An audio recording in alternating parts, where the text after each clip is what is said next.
Welcome back to Lady Game Conversations, your safe space for real talk, personal growth, and learning how to fully step into your feminine power.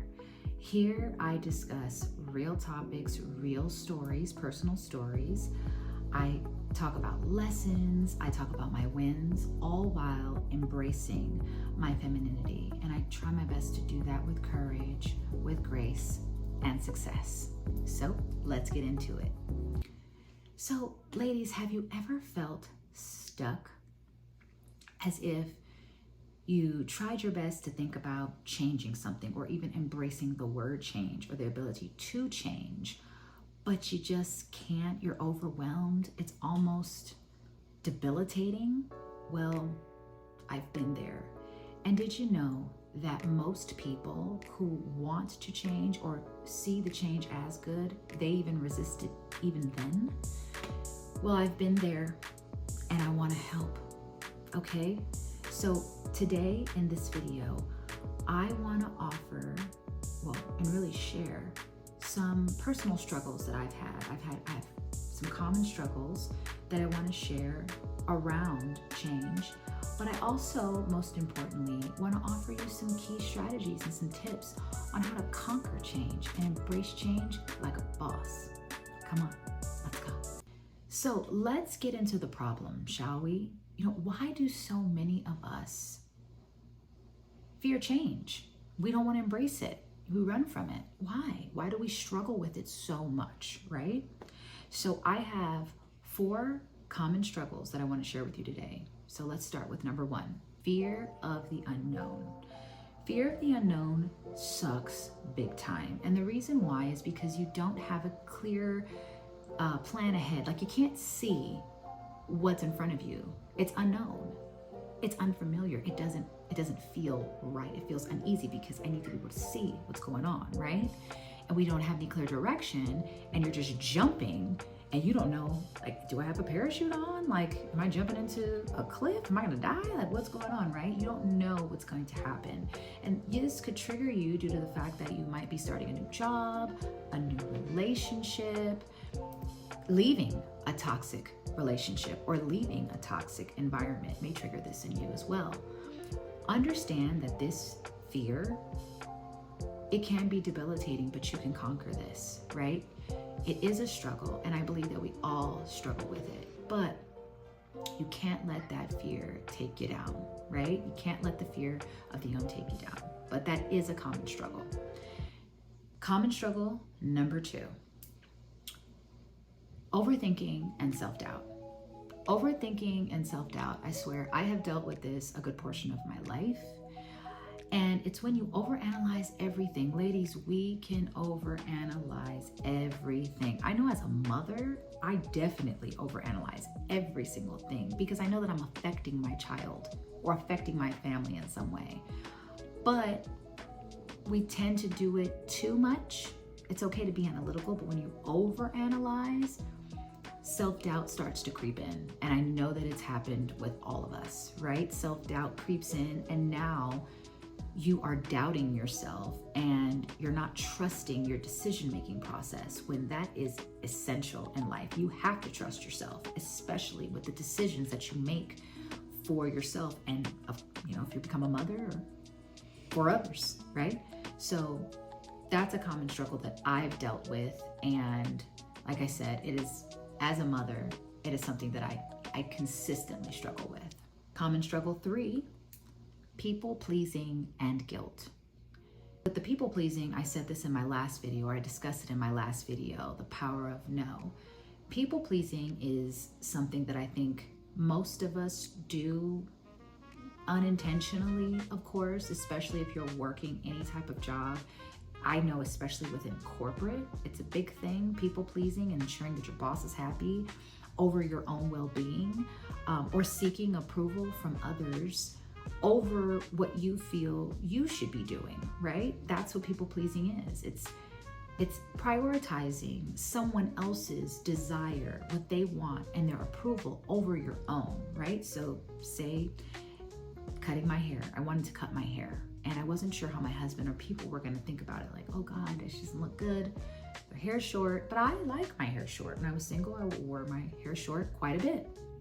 And I enjoy it. I like that, wet and go. Like I gotta go. Like I don't want to spend hours on my hair. I can't stand it. But I was afraid. And I thought, oh God, my husband has told me, well, if I don't like short hair, I like long hair, I love your hair long. And I'm just like, well, it's my head.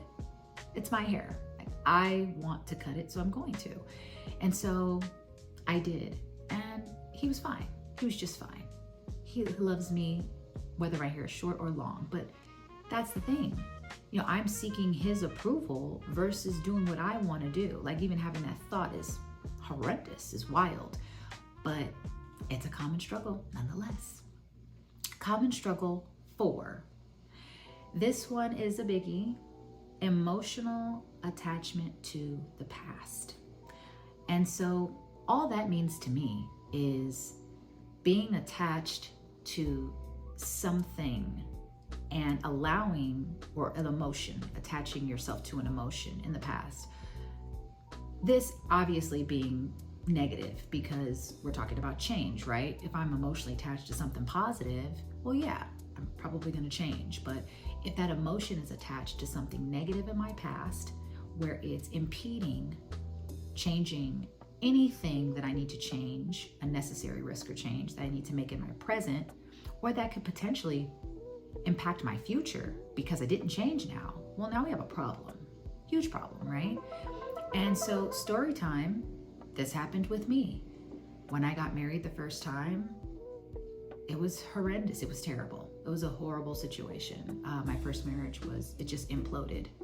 And both of us did wrong. Both of us, I take full responsibility and accountability for that marriage, my part in that marriage imploding and just collapsing. But I was allowing that emotional attachment, the negative emotional attachment to my first marriage, to impact my present and not wanting to ever get married, right? Which was going to impact my future. I wouldn't be married now. I wouldn't have my beautiful daughter. I can't believe that I can't even imagine my life being without them now, but almost, because I was so terrified of getting married and meeting someone like my ex, or me being the same type of wife I was, having the same type of issues, problems. I wanted no parts of it, right? So that is a common struggle. Those are my top 4 common struggles with embracing change, right? Now, I'd like to know what common struggle that I just listed, which one do you have an issue with? Like, are you more of the fear of the unknown? Do you struggle with overthinking and self-doubt? Like, which one are you? Drop it in the comments.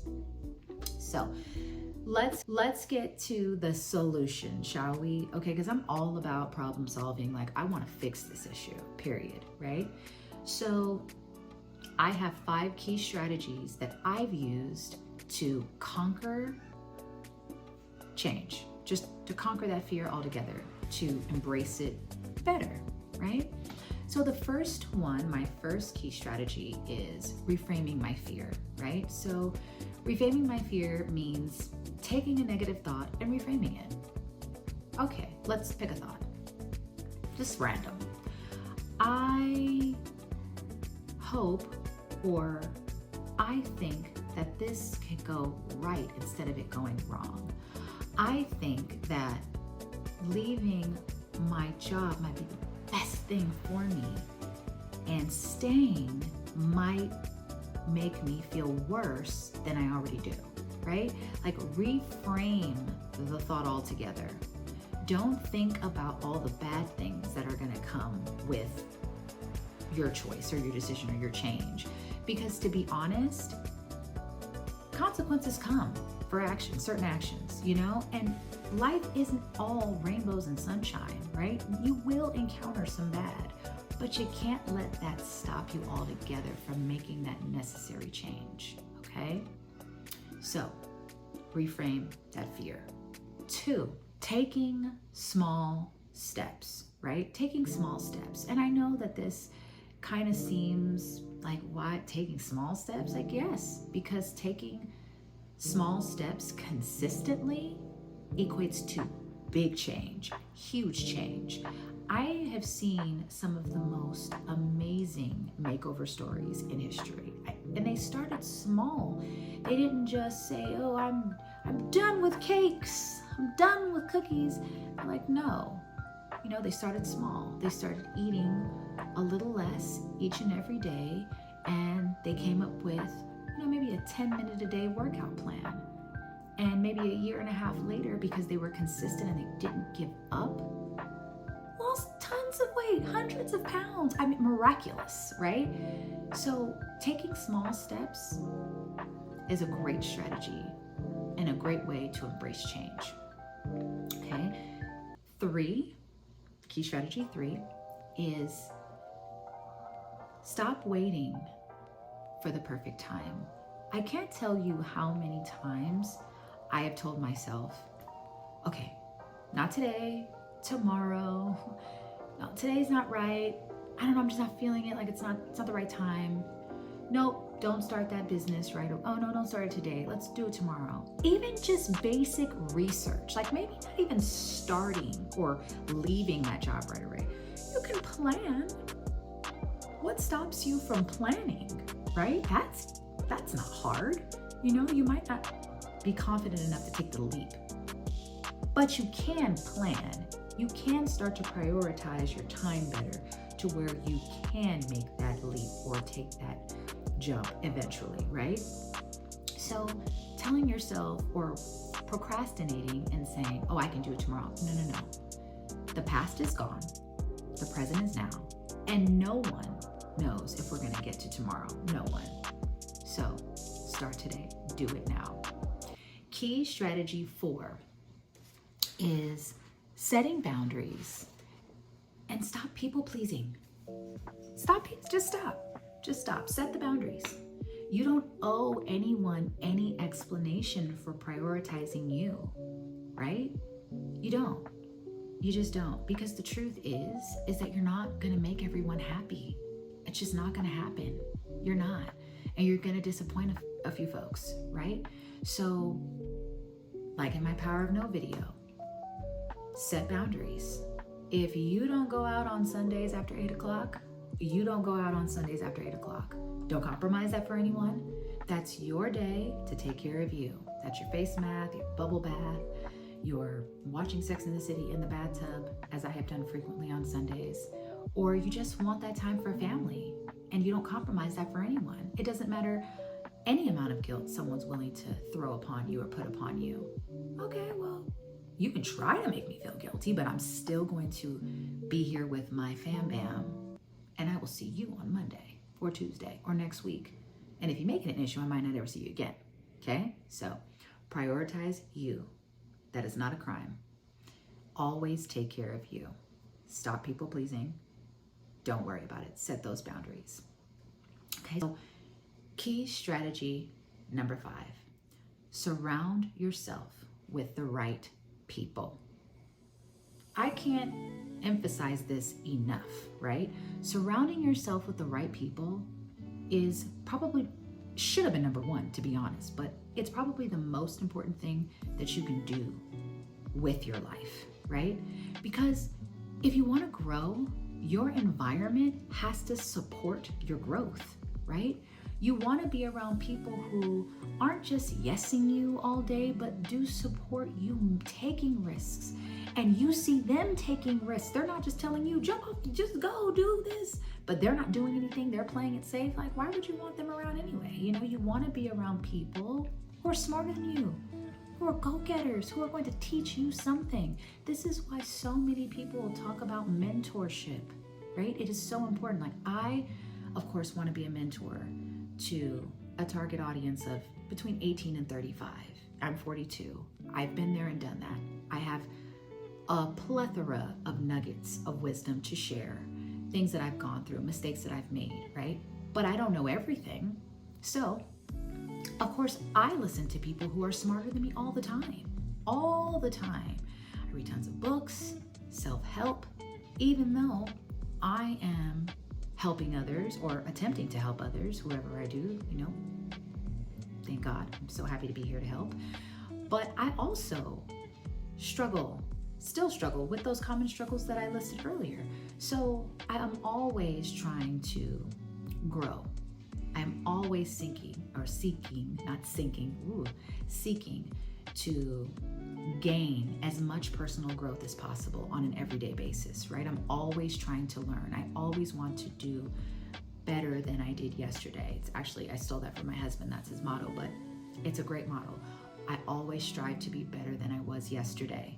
So I want to really emphasize that when you have people around you that smell like shit, that look like shit, you start to look like shit and smell like shit as well, right?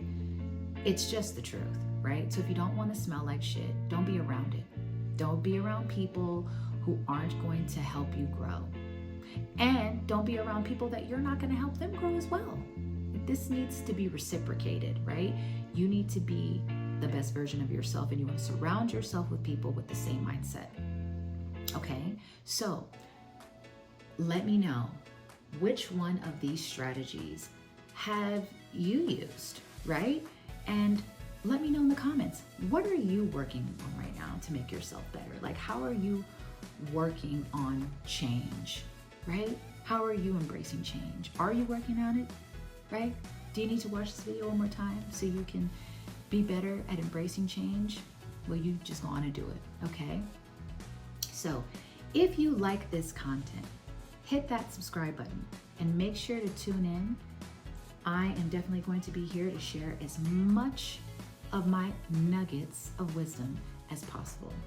So until the next video, ciao beauties.